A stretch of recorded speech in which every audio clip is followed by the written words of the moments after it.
Patrick, we started July with the first of our symposiums in 2025. That was the Europe Symposium.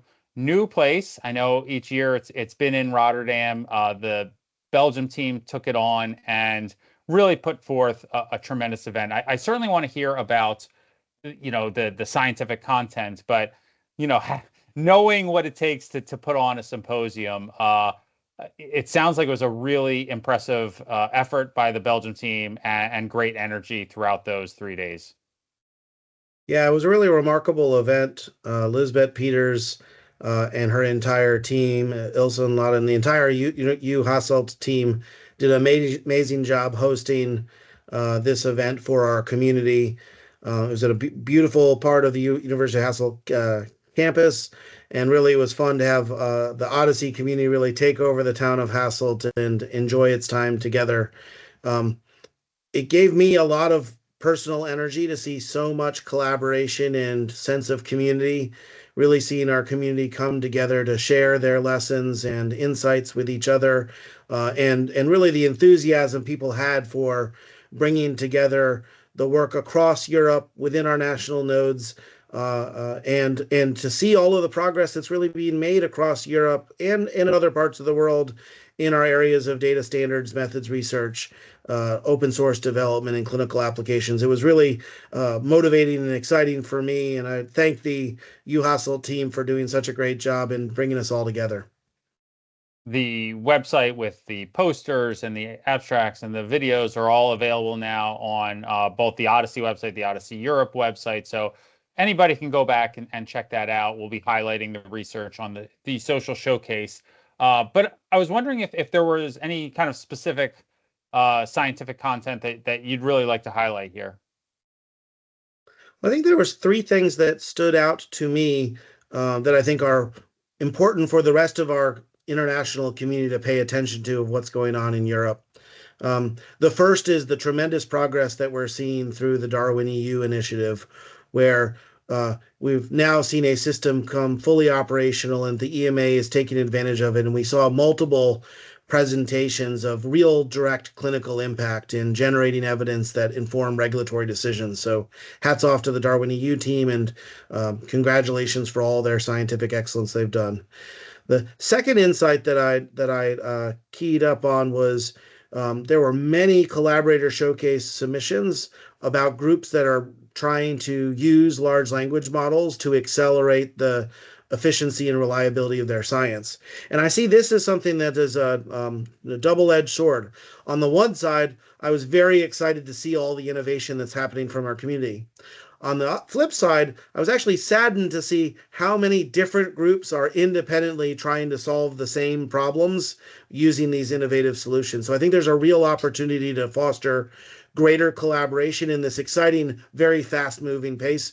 But to see so much progress being made in the areas of data standard, vocabulary mapping, as well as phenotyping, use large language models is clearly an area that's going to be a priority for our community moving forward. The last thing that really stood out to me was the discussion about the European health data space.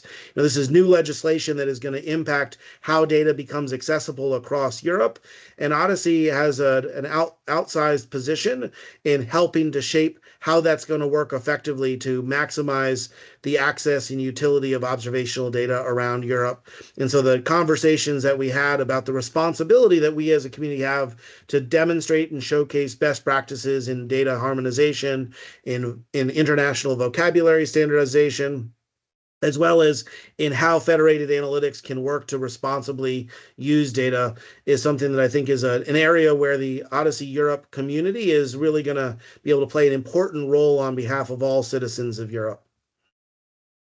The first 2 days of the Europe Symposium were filled with tutorials and workshops and things we'll see certainly at the Global Symposium in October.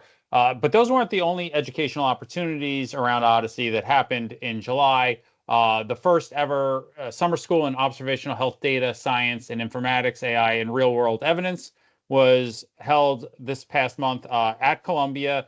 You, George Ripsack, Anna Ostropovitz, Karthik Natarajan led this week, really immersive week-long course that I know, hopefully will happen again in the future. Do you want to just talk about kind of the energy in the room? I know I was there the one day we took pictures. It was really filled. There was a lot of engaging students there that were really interested. What did you take from the week, and what advances did you see in the way Odyssey can really teach moving forward? Yeah, I was proud of our Columbia University faculty and DBMI for hosting an Odyssey summer school, and was excited to have so much engagement from students around the world who came together to participate in our summer school. Uh, what I actually think this course, though, represented was a substantial milestone for Odyssey as a whole.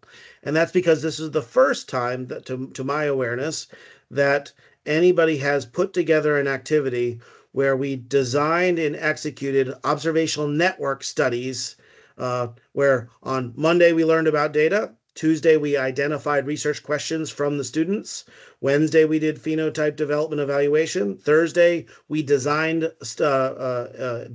analysis using the Strategist work, executed those analysis, and then Friday we interpreted the results. And so in 1 week, to be able to take a collection of questions that came out from our community, to be able to design and execute those studies, to thoughtfully implement our diagnostics and interpret the reliability of those results, what I think is a huge milestone accomplishment. What I was most impressed by was how, as a faculty, we were able to take advantage of all of the Odyssey best tools and open source tools and best practices, to bring those and share them with the students. And those students were able to then execute them themselves into designing good studies. And to be able to actually go end to end in 1 week is a remarkable accomplishment. I want to thank our Odyssey open source developers, those that have been contributing to the Hades packages and Strategist workflows, for making it possible that now we've really reduced the barriers for technology adoption. And now we can really focus on science and asking and answering important questions that matter to patients and generating reliable evidence to get into the hands of decision makers. I think that's a huge milestone, and hope that this could be a model for educational curriculums at other institutions and other community events that we put forward. It is great that the course was able to happen, and it sets up really a lot more educational opportunities that are coming. We have great tutorials happening at the Global Symposium in October. Registration information about the Global Symposium is available in this newsletter, as well as all of the key links to get back to everything that took place in Europe. Thanks for joining, Patrick. Thank you, Craig. Science!